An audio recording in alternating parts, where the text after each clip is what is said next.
Hey YouTube. Sitting down doing a little reloading today. I just wanted to, I was talking to my buddy. I just got my Dillon Square Deal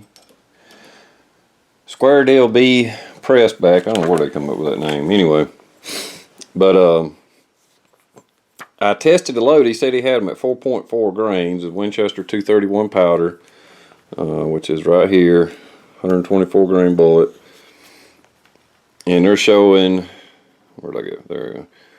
4.7 to 5.3 max grains. Now this book I bought like in the mid 90s. It's a Hornady handbook, and I've noticed, you know, the charges change over time. The lots from the manufacturers or what have you, they actually, you got to use the latest data, because I went out there and shot a few at 4.4, and I was like, hey, feel pretty stout, you know, like it feels like a full power load. I thought it was reduced. So I went and printed out the latest data on the 231 powder. Now it's not a lead bullet, but it still gets you in the ballpark. But Winchester 231 with a 124 grain bullet, starting load 3.9, max load 4.4. So I was already at max. So I backed it off a couple of tenths of a grain. I'm at 4.2 now. So let me move the camera and I'll show you reloading on the little Dillon Square Deal B. Alright, here we go. I got some clean brass. This has been shot before. In fact, that one was a Glock. Oh shit. Alright, here we go. Hopefully I ain't got this too close and you can see what's going on. Nifty little reloader here. I love this thing. I was talking to my buddy Jeff, who had borrowed it, and he loaded up. He could load 9mm, but he's got a RCBS piggyback progressive deal. It's kind of an add-on thing, and he just don't really like it. He's had problems with it not dropping powder and stuff, and once he's used this, he just borrows it from me every once in a while and then just loads up everything he's got.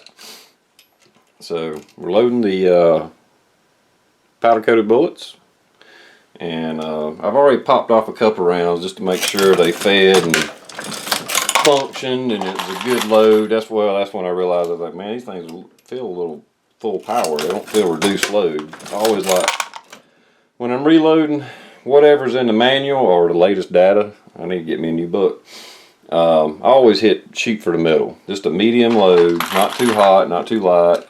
And it usually ends up being a more accurate load anyway. I've found, especially with lead bullets, now these may be a little different, but with lead bullets, it seems like the harder I push them, in a semi-auto at least, my accuracy tends to go away. So I like the middle loads, you know, a little bit less powder, not much, but it adds up over time. And they just do better. So that's all there is to it. If you ever use a progressive loader, it'll spoil you. You'll never want to go back to a single stage. Yeah, for me at least.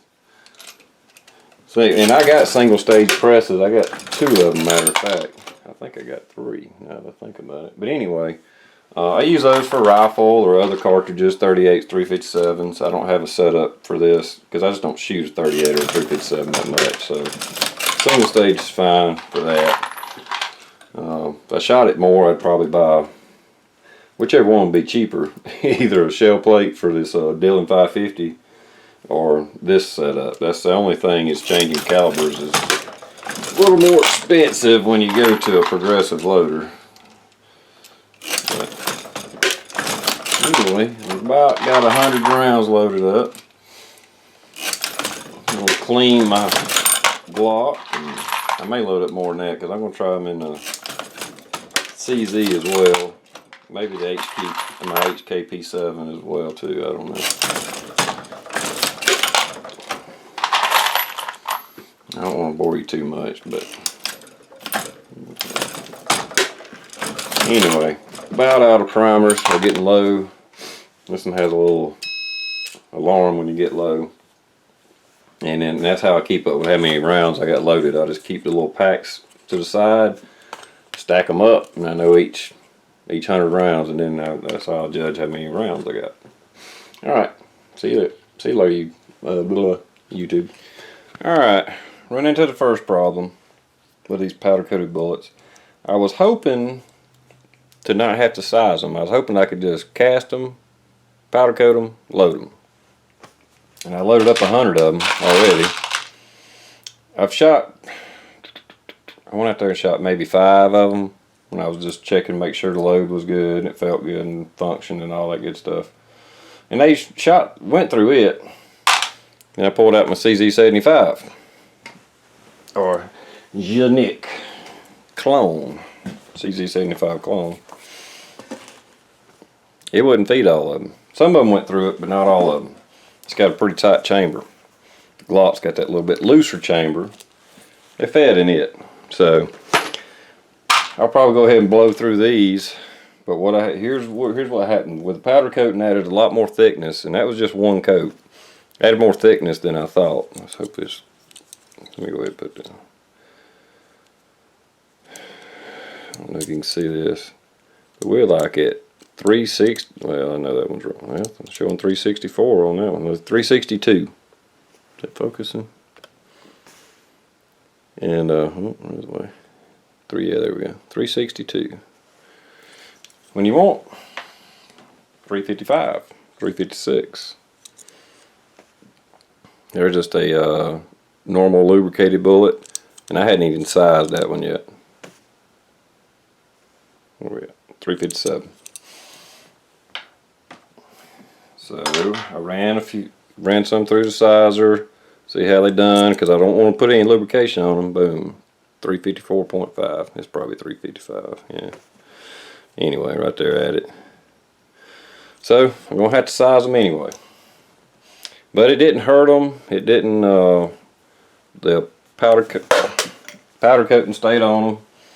It just, you know, the little sizer I got, it's a Lee sizer, and it just mashes it down to size.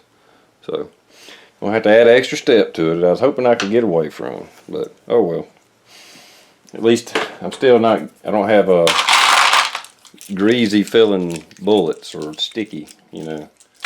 This powder coating is pretty slick. It feels slick, and so it just went through the resizer with little effort at all. So no problem there. Just gonna have to do that.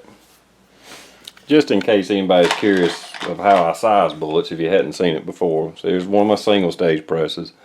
I got those other presses mounted on my bench. I just flipped around to the table behind me. It's got all my CB radios and ham radios and stuff on it. Just clamped it to this desk right quick. Just one of the reasons I got all my presses